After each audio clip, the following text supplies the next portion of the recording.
Now, today, we are living in an age which is quite peculiar, because in the world of science, there are no longer any secrets. Because the method of science requires that all scientists be in communication with each other. And therefore, that every scientist, as soon as he has discovered something or got a good idea, he rushes into print. And it's important for him to do so, because some other scientist somewhere else in the world might be thinking about something on the same lines and would be stimulated in his work by this man's speculations, even if not by discoveries. And so the whole scientific world tries to remain in communication. And for this reason, it was absolutely impossible to keep atomic energy a secret. In former ages, that might have been managed, because there were many secrets once upon a time. And people were not admitted to these secrets unless they were in some way tested and found capable of handling them without running amok. We live in such a dangerous age because all the secrets are out in the open and anybody can run amok with them. And that's just the situation we have to face, and that is just the situation we have to handle. It is too late to stop it, because that would be, as they say, locking the door after the horse has bolted. The vice president of an extremely important corporation in the United States, very progressive and very vital, a few months ago said, there are two major forces operating in the world today, for good or for evil. One is Red China, the other is LSD.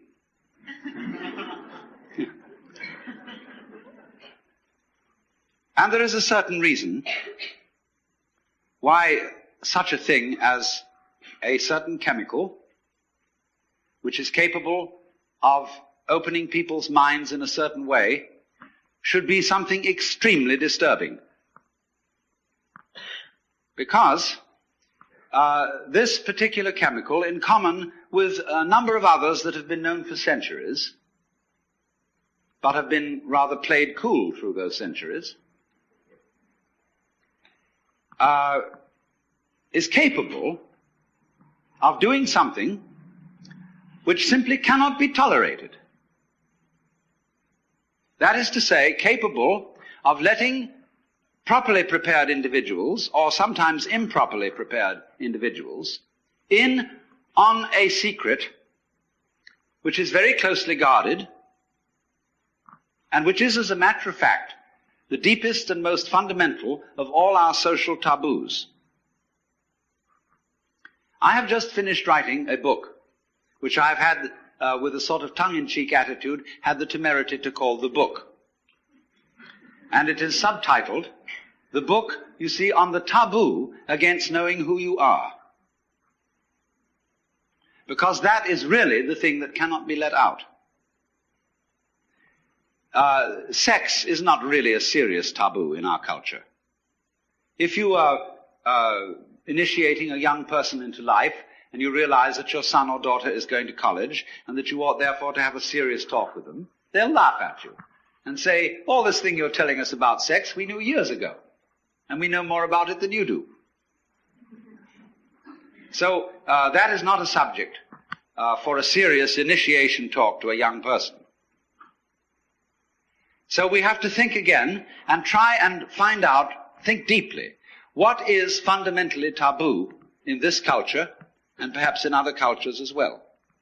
What information, in other words, would really let the cat out of the bag and give away the show? Now, quest around a bit. Ask yourself this.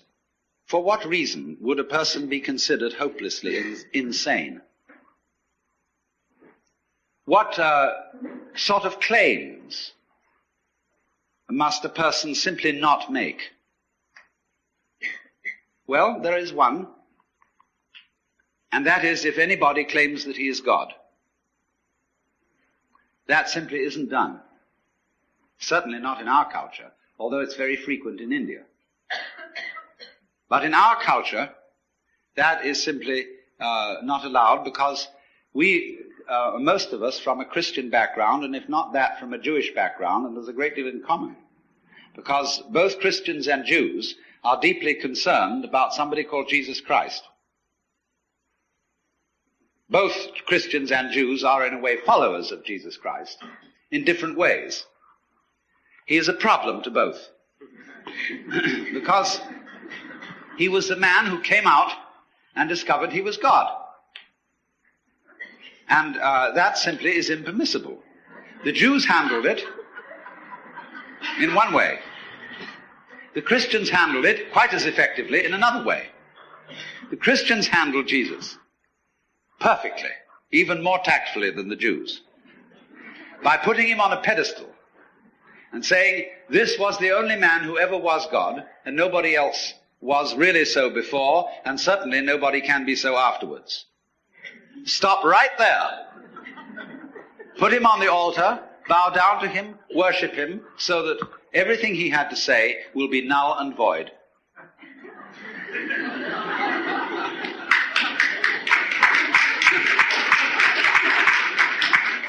And it worked beautifully. But you see, the trouble about deep secrets is they can't be repressed indefinitely. Now here's the problem, you see, that there are certain processes, some of which are what you might call spiritual exercises. Others are simply chemicals.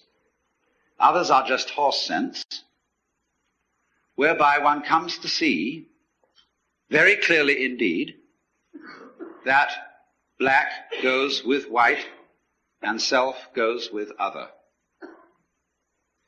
And as this becomes clear to you, it's rather shaking. Because, look, if what you define as you is inseparable from everything which you define as not you, just as front is inseparable from back, then you realize that deep down between self and other there is some sort of conspiracy. If these things always occur in combination and look very different from each other and feel quite different, nevertheless, the feeling of difference between them allows each one to exist. And so underneath the opposition or the polarity between self and other, or between any other pair of opposites you can think of, there is something in common, as there is, for example, between figure and background. You can't see a figure without a background. You can't have an organism without an environment. Equally, you can't have a background without a figure, or an environment without organisms in it, or without things in it. You can't have space which is unoccupied by any solid. You cannot have solids not occupying some space. This is absolutely elementary, and yet we don't realize it. Because, for example, the average person thinks that space is nothing. That it's just a sort of not there-ness in which there are things. And we are slightly afraid that not there-ness, that nothingness, that darkness, that the negative poles of all these oppositions will win. That they will eventually swallow up every kind of being and every kind of there-ness.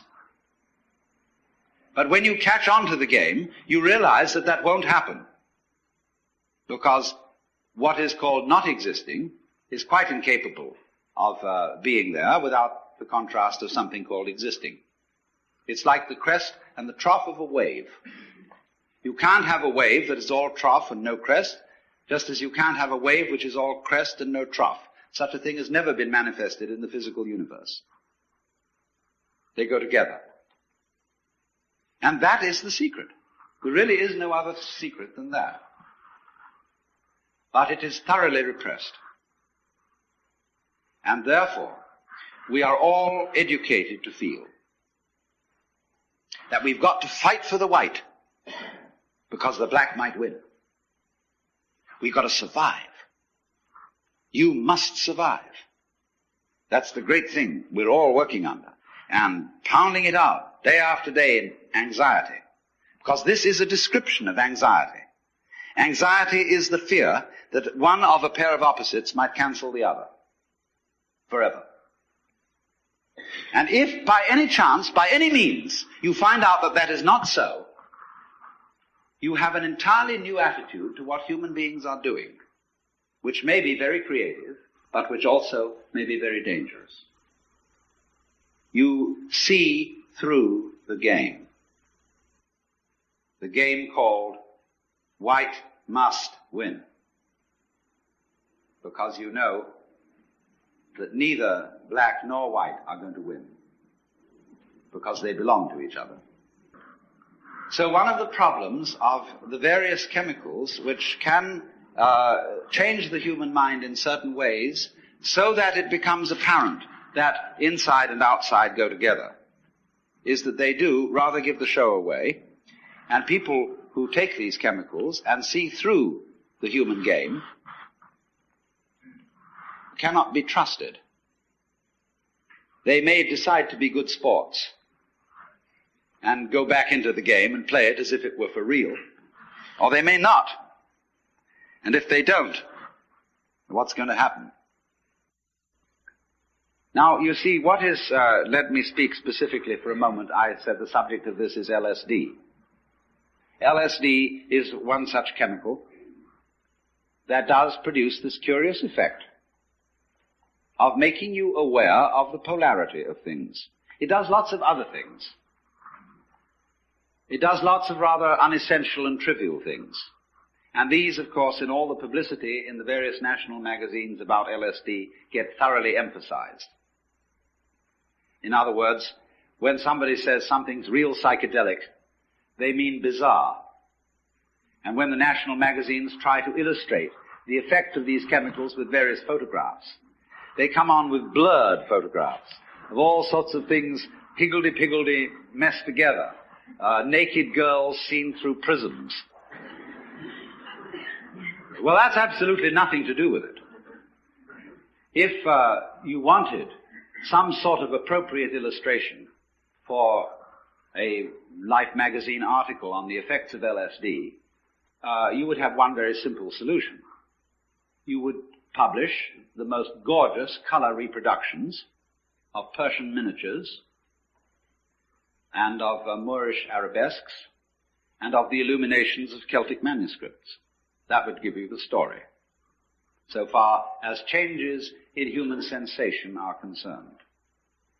But there would be one thing very difficult to put across in pictures, because the people who looked at them, if they didn't get the point of view, wouldn't see it. And that is what I will call the sensation, as well as the intellectual understanding, of polarity. That is to say, that the inside and the outside, the subjective and the objective, the self and the other, go together.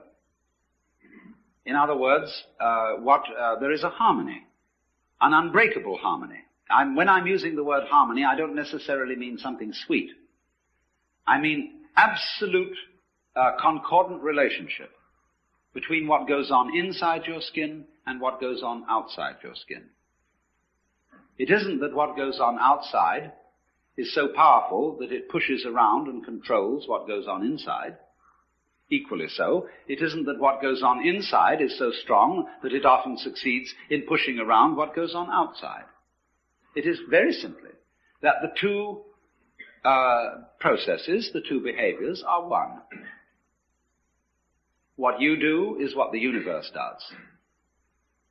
And what the universe does is also what you do. Not you in the sense of your superficial ego, which is a very small, little tiny area of your conscious sensitivity, but you in the sense of your total psychophysical organism, conscious as well as unconscious. This is not something that arrived in the world from somewhere else altogether, that confronts an alien reality. What you are is the universe, in fact, the works, what there is, and always has been, and always will be forever and ever, performing an act called John Doe. And this is such a subversion of common sense. But is in fact, matter of fact, something, if you stop to think about it, that is completely obvious. Only everything conspires to prevent you from seeing that obvious thing. Because when you were babies, practically, all your parents and your teachers and your aunts and uncles and your older brothers and sisters got together and they told you who you were. They defined you as Johnny, who's just Johnny. And don't you come on too strong, Johnny, because, no, you've got elders and betters around here. But you're responsible. You're a free agent. You'd better be. And so, when you are told from childhood that you are expected and commanded to behave in a way that will be acceptable only if you do it voluntarily, you remain permanently mixed up. That, if anything, is permanent brain damage.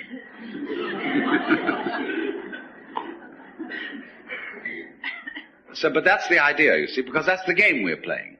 You started it. I didn't. See? That's the game we're playing. And we can make all kinds of complexities out of that, and really, in a way, have enormous fun.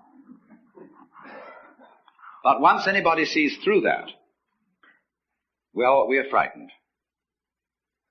Once you get this sense of polarity, of your inside being the same process as your outside, and your ego being one and the same process as the whole universe going on, then we are afraid that people may say, well, good equals bad, and we can do anything we like, and we needn't in any way be further subject to the ordinary rules of human conduct, and we can wear what clothes we like or no clothes at all.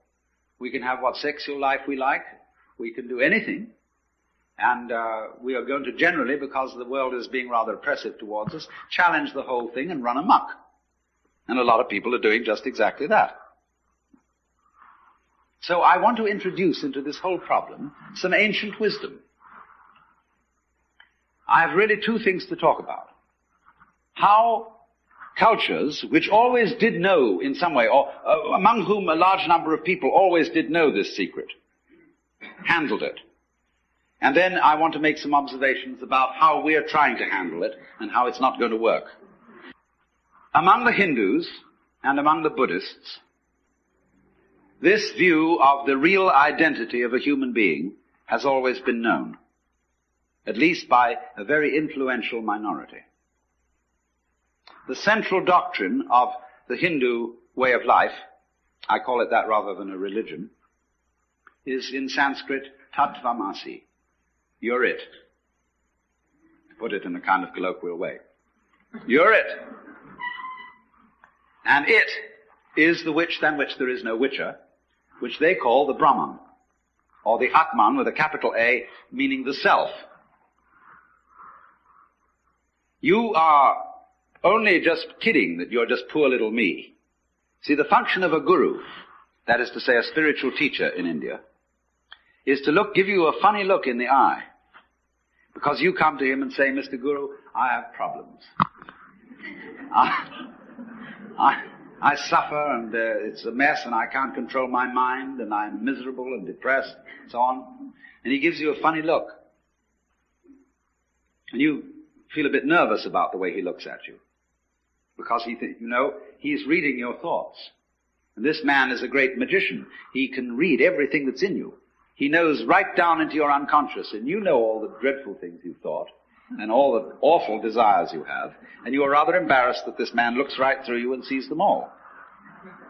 But that's not what he's looking at. He's giving you a funny look for quite another reason altogether. Because he sees in you the Brahman, the Godhead, just claiming it's poor little me. And he's going to eventually, by all sorts of subtle techniques that are called in Sanskrit upaya, that in politics means chicanery, and in spiritual education means skillful pedagogy.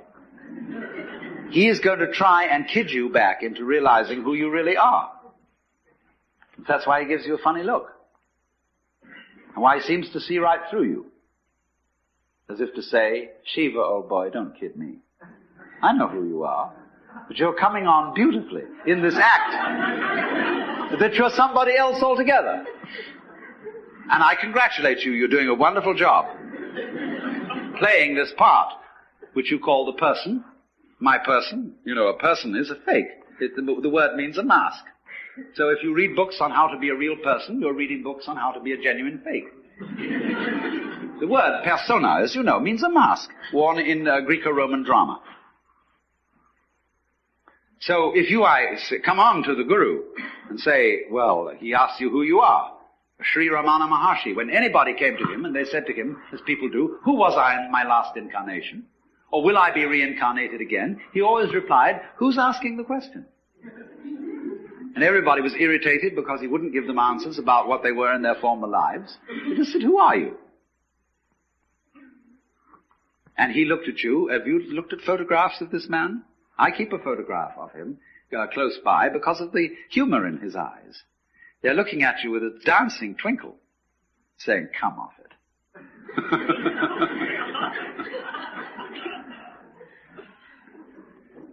Now then, in these Asiatic traditions, it is well recognized that people who get the knowledge that you're it may very well run amok. And therefore they always couple any method of gaining this, whether it is yoga, whether it is smoking something or drinking something or whatever is the method, they always couple it with a discipline. Now I know the word discipline isn't very popular these days. And I would like to have a new word for it. Because most people who teach disciplines don't teach them very well. They teach it with a kind of violence. As if a discipline was something that is going to be extremely unpleasant and that you're going to have to put up with. But that's not the real secret of discipline. I would prefer to use the word skill.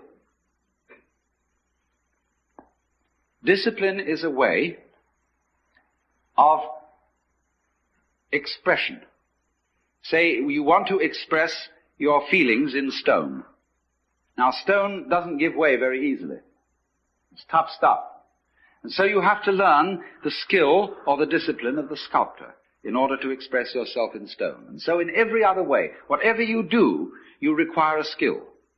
And it's enormously important, especially for American people, to understand that there is absolutely no possibility of having any pleasure in life at all without skill. Money doesn't buy pleasure. Ever. Look, if you want to get stoned drunk and go out and get a bottle of bourbon and down it, you can't do that except for people who have practiced the distiller's art. You can't even make love without art. Where I live in Sausalito, we have a harbor full of ever so many pleasure craft. Motor cruisers, sailing boats, all kinds of things. And they never leave the dock. All that happens with them is their owners have cocktail parties there on Saturdays and Sundays. Because they discovered, having bought these things, that the discipline of sailing is difficult to learn and takes a lot of time. And they didn't have time for it, so they just bought the thing as a status symbol. So, in other words, you can't have pleasure in life without skill. But it isn't an unpleasant task to learn a skill. If the teacher, in the first place, gets you fascinated with it. There is immense pleasure in learning how to do anything skillfully. To make carpentry things, to cook, to write, to calculate, anything you want. It can be immensely pleasurable to learn the discipline. And it is completely indispensable. Because look, you may be a very inspired musician. I'm not a musical technologist, you see, and I regret it, but I'm a word technologist. But I can hear in my head all kinds of symphonies and all kinds of marvelous compositions, but I don't have the technique to write them down on paper and share them with somebody else. Too bad. Maybe next time around.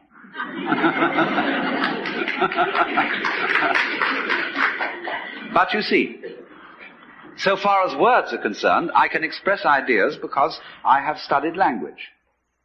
And I worked very hard. Not that I didn't like it, I intensely enjoy the work of writing a book, although it is difficult. But it's fascinating to say what can never possibly be said. So,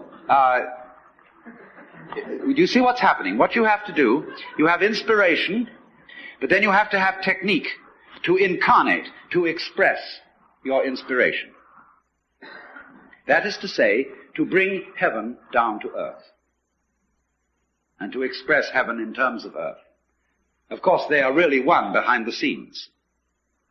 But there's no way of pointing it out unless you do something skillful. You see, we are all, at the moment, absolutely in the midst of the beatific vision. We are all one with the divine, or some, I don't like that sort of wishy-washy language, but we are all there. But we are so much there that we're like fish in water. They don't know they're in water. Like the birds don't know they're in the air because it's all around them. And in the same way, we don't know what the color of our eyes is. I don't mean whether you've got blue or brown eyes, but the color of the lens of your eye. You call that transparent. No color. See, because you can't see it. But it's basic to being able to see anything. So in order to find out where you are, there has to be some way of drawing attention to it. And that involves skill. Upaya in Sanskrit. Skillful means. So, it's all very well. Anybody can have ecstasy. Anybody, as a matter of fact, can become aware that he is one with the eternal ground of the universe. But since that's what you are anyway, I'm going to ask, so what?